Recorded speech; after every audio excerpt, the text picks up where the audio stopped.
கிறிஸ்துவுக்குள் பிரியமானவர்களே, கர்த்தராகிய இயேசு கிறிஸ்துவின் நாமத்தினால் உங்கள் அனைவருக்கும் என் அன்பின் வாழ்த்துதலை தெரியப்படுத்துகிறேன். கர்த்தர் இன்று உங்களுக்காக கொடுக்கும் அதிசயமான வசனம் ஏசாயா 35வது அதிகாரம் 3வது வசனம். தளர்ந்த கைகளை திடப்படுத்தி தள்ளாடுகிற முழங்கால்களை பலப்படுத்துங்கள். ஹல்லேலூயா. பிரியமானவர்களே, இந்த வசனத்திலிருந்து நம்ம 2 காரியங்களை அறிந்து கொள்கிறோம். முதலாவது, தளர்ந்த கைகளை கர்த்தர் திடப்படுத்த சொல்லுகிறார். இரண்டாவது, தள்ளாடுகிற முழங்கால்களை பலப்படுத்துங்கள் என்று சொல்லுகிறார். பிரியமானவர்களே, நம்ம எல்லாரும் நம்முடைய வாழ்க்கையில வெவ்வேறு சூழ்நிலைகளை கடந்து வரோம். ஒவ்வொருவருடைய வாழ்க்கையும் அதனுடைய ஓட்டமும் வித்தியாசமானதாக இருக்கிறது. எல்லா நாளும் சந்தோஷமான நாளாக நமக்கு அமைவதில்லை. சில கடினமான சூழ்நிலைகளை நாம் கடந்து வர நேரிடுகிறது. பிரியமானவர்களே, நம்முடைய வாழ்க்கையில் வருகிற கடினமான சூழ்நிலைகளுக்கு நாம் தப்பி நம்மை நாமே திடப்படுத்திக் கொள்ள வேண்டும். இதுதான் கர்த்தராகிய தேவன் விரும்புகிறார். முதலாவது, ஒரு மனிதன் தளரும் பொழுது அவனுடைய வாழ்க்கையில் வருகிற போராட்டங்கள் என்ன என்பதை நம்ம பார்க்கலாம். முதலாவது, அவனுக்குள் சோர்வு வருகிறது. இரண்டாவது, மன அழுத்தம். மூன்றாவது, குழப்பம். நாலாவது, நிம்மதியின்மை. ஐந்தாவது, தூக்கமின்மை. இரண்டாவதாக, ஒரு மனிதனுடைய வாழ்க்கையில் அவனுடைய முழங்கால்கள் தள்ளாடுகிற போது அவனுடைய வாழ்க்கையில் வருகிற போராட்டம் என்ன என்பதை பார்க்கலாம். முதலாவது, தடுமாற்றம். இரண்டாவது, சந்தேகம். மூன்றாவது, ஏமாற்றம். நாலாவது, மனிதர்களின் துரோகம். ஐந்தாவது, கடினமான வார்த்தைகள். இவ்வைந்து காரியங்களும் ஒரு மனிதனுக்குள் இருக்கும் என்றால் அவனுடைய வாழ்க்கையில் அவனுடைய நடைகள் தள்ளாடுகிறதா இருக்கிறது. நம்ம முதல் பகுதியில பார்த்த 5 காரியங்களும் ஒரு மனிதனுடைய கைகள் தளரும் பொழுது அவனுடைய வாழ்க்கையில் வருகிற போராட்டத்தை நம்ம அறிந்து கொண்டோம்.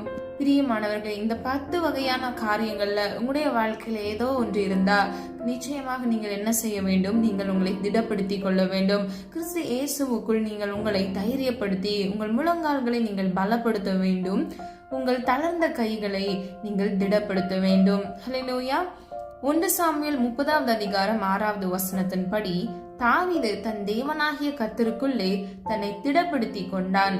பிரியமானவர்களே, தாவீது எத்தனையோ கடினமான சூழ்நிலைகள் வரும் பொழுது அவரையே அவர் திடப்படுத்தி கொண்டார் என்பதை இந்த வசனத்தின் மூலம் நாம் அறிந்து கொள்கிறோம். இன்னைக்கு நம்முடைய வாழ்க்கையில கூட வெவ்வேறு சூழ்நிலைகள்ல நம்ம கடந்து வருகிறோம் இல்லையா? நாளைய தினம் எப்படி இருக்க போகிறது என்று நமக்கு தெரியாது. நம்ம அப்ப எல்லாவற்றிற்கும் நம்ம ஆயத்தமாக இருக்க வேண்டும். சோர்ந்து போகிற, பலவீனப்படுகிற ஒரு சூழ்நிலை வரும் பொழுது நம்மை நாம் திடப்படுத்தி கிறிஸ்து இயேசுவுக்குள் அவர் நமக்கு நியமித்த ஓட்டத்தில் நாம் ஓட வேண்டும். ஹல்லேலூயா. இரண்டாவதாக, அப்போஸ்தலர் 14வது அதிகாரம் 22வது வசனம். சீஷருடைய மனதை திடப்படுத்தி விசுவாசத்திலே நிலைத்திருக்கும்படி அவர்களுக்கு புத்தி சொல்லி, நாம் அநேக உபத்திரவங்களின் வழியாய் தேவனுடைய ராஜ்யத்தில் பிரவேசிக்க வேண்டும் என்று சொன்னார்கள். ஹல்லேலூயா. பிரியமானவர்களே, நல்லா கவனிங்க. முதலாவது, சீஷருடைய மனதை திடப்படுத்தினார்கள். இரண்டாவது, விசுவாசத்திலே நிலைத்திருக்கும்படி அவர்களுக்கு புத்தி சொல்லி, அப்ப அவங்களுக்கு ஆலோசனை சொன்னாங்க. கடைசியா பாருங்க, நாம் அநேக உபத்திரவங்களின் வழியாய் தேவனுடைய ராஜ்யத்தில் பிரவேசிக்க வேண்டும் என்று சொன்னார். பிரியமானவர்களே, இந்த வசனத்தின்படி நம்ம எல்லாரும் அநேக உபத்திரவங்கள் வழியாதான் கர்த்தருடைய ராஜ்யத்துக்குள் நாம் பிரவேசிக்க முடியும். நாம் இந்த உபத்திரவ நாட்களில் நாம் சோர்ந்து போய் நம்முடைய கைகள் தளர்ந்து போய் நம்முடைய முழங்கால் தள்ளாடுகிறது என்றால் நம்முடைய வாழ்க்கையில நம்ம ஜெபிக்க முடியாது, நம்ம துதிக்க முடியாது, தேவனுக்கு கொடுக்கக்கூடிய மகிமையை நம்ம செலுத்த முடியாது. கர்த்தர் நமக்கென்று வைத்திருக்கிற அவருடைய வழியில் நம்ம நடவ முடியாதபடிக்கு, அவருடைய வார்த்தைக்கு நாம் செவி சாயாதபடிக்கு, அவருடைய பிரசன்னத்தை உணராதவாறு நம்ம இவ்வுலக வாழ்க்கையில் இருக்கக்கூடிய உபத்திரவத்தில் சிக்குண்டு நாம் நம்முடைய வாழ்க்கையை நாம் பின்னோக்கி ஓடுகிறவர்களாய் நாம் காணப்படுவோம். இன்னைக்கு பிரியமானவர்களே, நீங்க என்ன செய்யணும் அப்படின்னா, எல்லா கடினமான சூழ்நிலைகள், உங்களுடைய வாழ்க்கையில் இருக்கக்கூடிய உபத்திரவங்கள், இனி வரப்போகிற எல்லா உபத்திரவங்களுக்கு நீங்கள் இப்பொழுதே உங்களை தைரியப்படுத்தி உங்களை திடப்படுத்தி நீங்கள் கொள்ள வேண்டும். அது மாத்திரமல்ல, நீங்கள் உங்கள் முழங்கால்களை பலப்படுத்த வேண்டும். இன்னைக்கு அநேக பேர் பண்ற தப்பு என்னன்னா, கடினமான சூழ்நிலைகளுடைய வாழ்க்கையில ஒரு உபத்திரவத்தின் வழியா வரும் பொழுது அவங்க ஜெபிக்காதவாறு அவங்க சோர்ந்து போய் அவங்க தூங்குவாங்க, சாப்பிடுவாங்க, இதெல்லாம் கரெக்டா பண்ணுவாங்க. ஆனா என்ன பண்ண மாட்டாங்க, ஜெபிக்க மாட்டாங்க. பிரியமானவர்களே, நல்ல ஞாபகம் வச்சுக்கோங்க.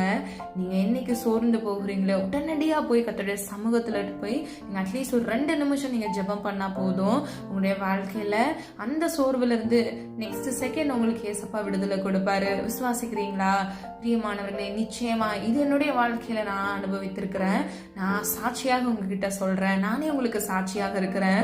நீங்க எந்த கடினமான சூழ்நிலைகளையும் முதலாவது போய் கர்த்தருடைய சமூகத்துல நீங்க போய் சொல்லி ஜெபித்து விட வேண்டும். அடுத்த நிமிஷம் கர்த்தர் உங்களை திடப்படுத்தி விடுவார். ஹல்லேலூயா. நம்ம வேதத்தில் இருந்து எவைகளை திடப்படுத்த வேண்டும் என்று ஒரு 3 காரியங்கள் வழியாக நம்ம வேத வசனத்தின் மூலம் அறிந்து கொள்ள போகிறோம். முதலாவது, கைகளை திடப்படுத்துங்கள். ஆதார வசனம் செப்பனியா 3வது அதிகாரம் 16வது வசனம். அந்நாளிலே எருசலேமை பார்த்து பயப்படாதே என்றும் சியோனை பார்த்து உன் கைகளை தளர விடாதே என்றும் சொல்லப்படும். ஹல்லேலூயா. பிரியமானவர்களே, இன்னைக்கு கர்த்தர் உங்களை பார்த்தும் இதைதான் சொல்ல விரும்புகிறார். பயப்படாதே என்றும் உன் கைகளை தளர விடாதே என்றும் சொல்லப்படும். அப்போ இன்னைக்கு உங்களுடைய வாழ்க்கையில் இருக்கக்கூடிய தற்காலிகமான பிரச்சனைகள், போராட்டங்களை கர்த்தர் மேற்கொள்ள விரும்புகிறார். அதை நீங்கள் என்ன செய்ய வேண்டுமா?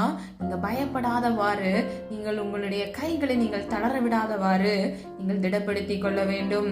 இரண்டாவதாக, எபிரேயர் 12வது அதிகாரம் 12வது வசனம். ஆகையினால் நெகிழ்ந்த கைகளையும் தளர்ந்த முழங்கால்களையும் நீங்கள் திரும்ப நிமிர்த்தி. பிரியமானவர்களே, ஒருவனுடைய வாழ்க்கையில சோர்வு வரலாம், பிரச்சனைகள் வரலாம். ஆனா அவன் என்ன பண்ணக்கூடாதா? தளர்ந்து போய், அவனுடைய முழங்கால்கள் தளர்ந்து போய் ஆனால் நிமிர முடியாதபடிக்கு, அவனுடைய கைகள் தளர்ந்து போய் அவனால் எழும்ப முடியாதபடிக்கு அவன் இருக்கக்கூடாது. அவன் என்ன செய்ய வேண்டுமா? கைகளை திரும்ப நிமிர்த்த வேண்டும். முடங்கி போன முழங்கால்களை அவன் திரும்ப நிமிர்த்த வேண்டும். நெகிழ்ந்த கைகளை அவன் திரும்ப நிமிர்த்த வேண்டும். ஹல்லேலூயா. இரண்டாவதாக, முழங்கால்களை திடப்படுத்துங்கள்.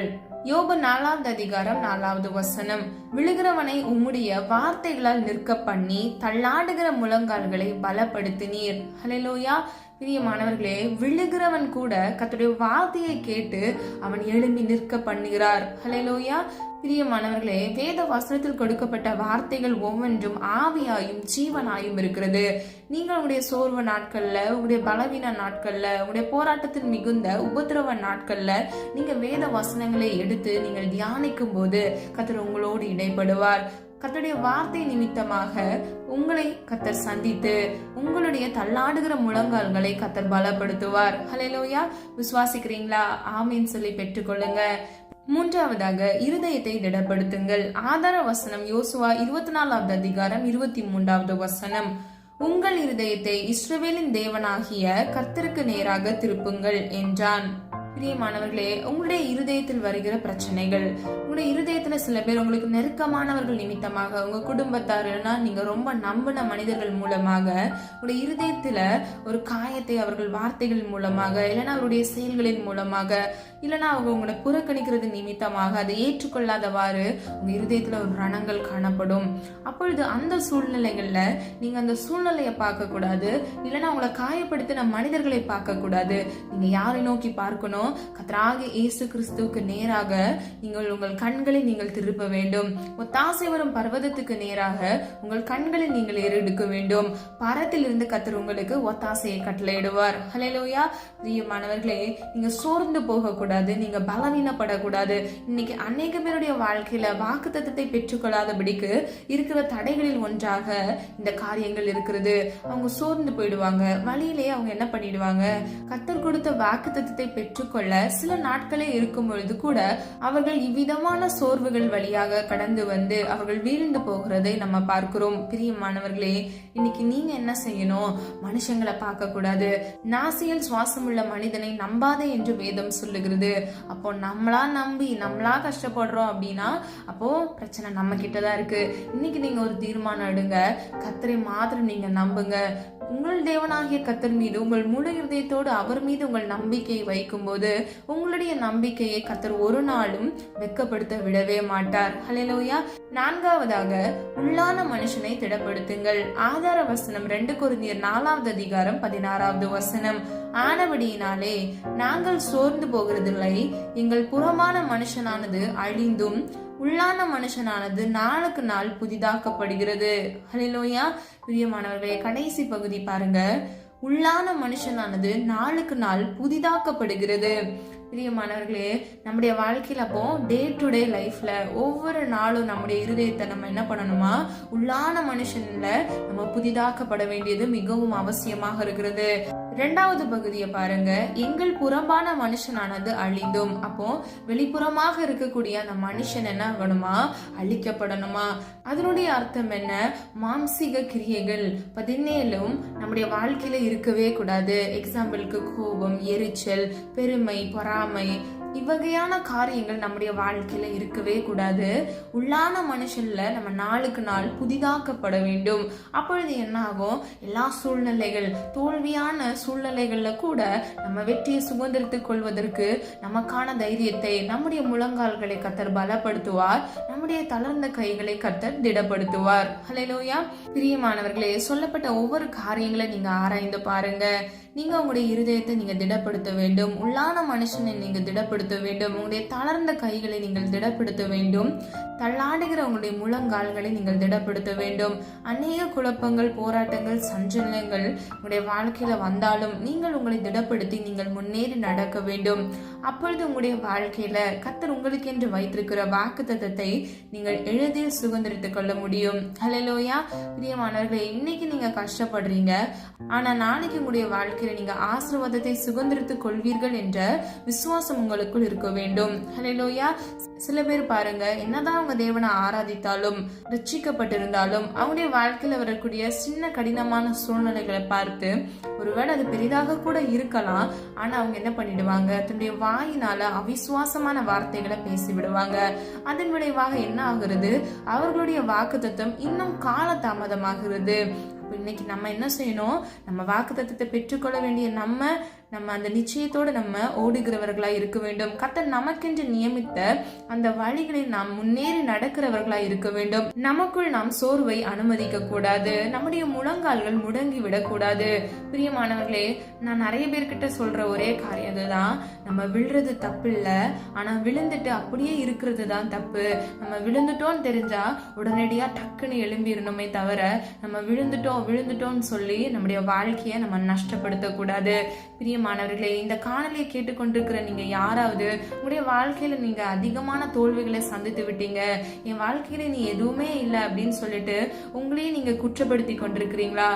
சில தவறுகள் உங்களுடைய வாழ்க்கையில நீங்க செய்தது நிமித்தமாக நான் இன்னைக்கு வரைக்கும் அதுக்காக கஷ்டப்படுறேன்னு சொல்லிட்டு நீங்க உங்களையே குற்றப்படுத்தி கொண்டிருக்கிறீங்களா?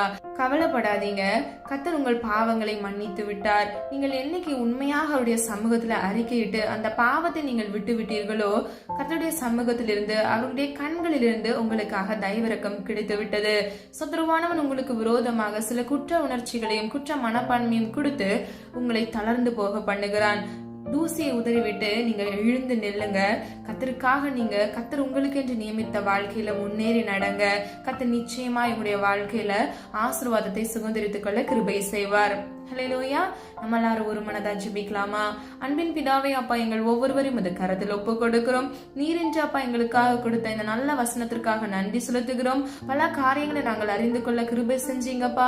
உடைய பிள்ளைகள் ஆண்டவரே, யாரெல்லாம் சோர்வுகள் வழியாக, குழப்பங்கள் வழியாக, கண்ணீர் பாதையில அப்பா கைகள் தளர்ந்து அவர்கள் கால்கள் இடறி விழுந்து இருக்கிறார்களோ, இயேசுவின் நாமத்தினால் ஆண்டவரே ஒவ்வொரு பிள்ளைகளையும் ஆண்டவரே நிமிர பண்ணுவீராக, எழுந்து நிற்க பண்ணுவீராக. இயேசுவின் நாமத்தினால் பிள்ளைகள் ஒரு கிருபையை கட்டளையிடுவீராக. பிள்ளைகளுடைய வாழ்க்கையில் இருக்கக்கூடிய எல்லா கசப்பான நினைவுகள், சம்பவங்கள், சூழ்நிலைகளில் இருந்து பிள்ளைகளுக்கு விடுதலை கட்டளையிடுவீராக. சில மனிதர்கள் அப்பா பிள்ளைகளை குறித்து சொன்ன சில காரியங்கள் நிமித்தமாக, சில வார்த்தைகள் நிமித்தமாக சோர்ந்து போய் இருக்கிற அப்பா உடைய பிள்ளைகளை திடப்படுத்துவீராக. நான் உண்மையா தான் நேசிச்சேன், ஆனா நான் இப்போ காயப்பட்டு விட்டேன் அப்படின்னு சொல்லி யாரெல்லாம் அப்பா இருக்கிறாங்களோ, புலம்பி தவிக்கிறாங்களோ, ஒவ்வொரு பிள்ளைகளையும் இயேசுவின் நாமத்தினால் அப்பா அவர்கள் இருதயத்தில் இருக்கக்கூடிய எல்லா காயங்களையும் அப்பா காயம் கட்டு கட்டுகிறவர் நீங்க. காயத்தை கட்டி பிள்ளைகளை அப்பா பரிபூரண நன்மையினாலும் ஆசீர்வாதத்தினால் நிரப்புவீராக. இழந்து போன ஒவ்வொரு வாழ்க்கையும் இயேசுவின் நாமத்தினால் இடிந்த வாழ்க்கையை கட்டி எழுப்புவீராக. அப்பா தடைகளை தகர்க்கிறவர் ஆண்டவரே. பிள்ளைகளுடைய வாழ்க்கையில இருக்கக்கூடிய எல்லா தடை கற்கள் அப்பா, பலவீனங்கள், சோர்வுகள் அப்பா, பிரச்சனைகள், வியாதிகள் அப்பா, கடன் பாரங்கள் எல்லாவற்றிலும் இருந்து இயேசுவின் நாமத்தில் ஒரு விடுதலையை கட்டளையிடுங்கப்பா. ஆண்டவரே, பிள்ளைகளுடைய கண்ணீரை காண்கிற தேவன் அப்பா, கதறலை கேட்கிற தேவன் நீர் அல்லவாப்பா. உம்மை தவிர வேற அடைக்கலமும் வேற துணையும் எங்களுக்கு யாரும் இல்லை டாடி. நீங்க அற்புதத்தை கட்டளையிடுங்கப்பா. ஒவ்வொரு பிள்ளைகளுடைய வாழ்க்கையில் இருக்கக்கூடிய பிரச்சனைகளை மாற்றி பிள்ளைகளுக்கு சமாதானத்தை நீர் கட்டளையிட போகிறீர். அதற்காக நன்றி செலுத்துகிறோம். தேவையோடு இந்த காணொலியை பார்த்து கொண்டிருக்கிற ஒவ்வொரு பிள்ளைகளின் தேவைகளை பரிபூர்ணமான தேவன் பரிபூர்ணமாய் அப்பா, அற்புதமாய், அதிசயமாய் நீர் சந்திக்க போகிறீர். அதற்காக நன்றி செலுத்துகிறோம். உள்ளான மனுஷனை அப்பா திடப்படுத்துங்க, இருதயத்தை பலப்படுத்துங்கப்பா. இயேசுவின் தழும்புகளால் அப்பா பிள்ளைகளுடைய காயங்களை அப்பா நீர் சுகப்படுத்தி விட்டீர். அதற்காக நன்றி செலுத்துகிறோம் அப்பா. சாட்சியாக நிறுத்துங்கப்பா. விசுவாசித்தவரை பாக்கியவது என்று வேதம் சொல்லுகிறது. நாங்கள் எல்லாரும் ஒரு மனதா விசுவாசிக்கிறோம் ஆண்டவரே. கூப்பிடுகிற யாவருக்கும் நீர் செவி கொடுக்கிறவர் அப்பா.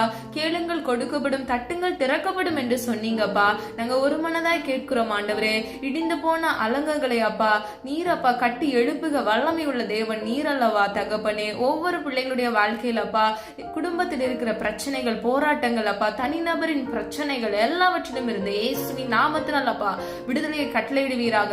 என்னை நேசிக்க யாராவது இருக்கிறாங்களா என்று அப்பா கண்ணீரோடு உடைய சமூகத்துல அப்பா உடைய பிள்ளைகள் நோக்கி பார்க்கிறார்கள் தகப்பனே. யாரெல்லாம் இந்த சூழ்நிலைகள் வழியாக கடந்து வருகிறாங்களோ இயேசுவின் நாமத்தினால் அப்பா பிள்ளைகளை கர்த்தருடைய அன்பினால், கர்த்தருடைய இரக்கத்தினால், கர்த்தருடைய கிருபையினால் அப்பா நீர் பிள்ளைகளை சூழ்ந்து அப்பா அவர்களை பலப்படுத்தி அவர்களை வழி நடத்துங்க தகப்பனே. பிள்ளைகளுடைய வாழ்க்கையை ஆண்டவரே அப்பா நீர் ஆசீர்வாதமாய் மாற்றுவீராக. தேவைகளை சந்திப்பீராக. உம்முடைய சித்தம் பரிபூரணமாய் உடைய பிள்ளைகளுடைய வாழ்க்கையில தட்டை இல்லாமல் இயேசுவின் நாமத்தினால் நிறைவேறுவதாக தகப்பனே. எல்லா கடினமான சூழ்நிலைகள், உபத்திரவங்கள், வழியில் வந்த எல்லா காரியங்களிலும் இருந்து இயேசுவின் நாமத்தினால் பிள்ளைகளை திடப்படுத்தி அப்பா அவர்களுக்கு ஒரு விடுதலை கட்டளையிடுவீராக. குமாரன் விடுதலையாக்கினால் மெய்யாகவே விடுதலை என்று வேதம் சொல்லுகிறது. நீர் பிள்ளைகளுக்கு ஒரு விடுதலையை கட்டளையிட போகிறீர். அதற்காக நன்றி செலுத்துகிறோம் அப்பா. அது மாத்திரமல்ல, உம்மை நோக்கி பார்த்த முகங்கள் வெக்கப்பட்டு போவதில்லை என்று வேதம் சொல்லுகிறது. அப்பா உம்மை நோக்கி நாங்கள் ஒரு மனதாய் பார்க்கிறோம் ஆண்டவரே. நாங்கள் வெக்கப்பட்டு போகாதபடிக்கு எங்கள் தலைகளை நீர் உயர்த்தும்படியாக ஜெபிக்கிறோம் அப்பா. உடைய பிள்ளைகளை ஆசிர்வதிங்க, பொறுப்படுத்திக் கொள்ளுங்க, கூட இருந்து வழி நடத்துங்க. இயேசுவின் மூலம் ஜெபிக்கிறோம் பிதாவே, ஆமீன். God bless you. பிரியமானவர்களே, இந்த வீடியோ உங்களுக்கு பிடிச்சிருந்துச்சுன்னா லைக் பண்ணுங்க, சப்ஸ்கிரைப் பண்ணுங்க, பெல் ஐகான் கிளிக் பண்ணுங்க.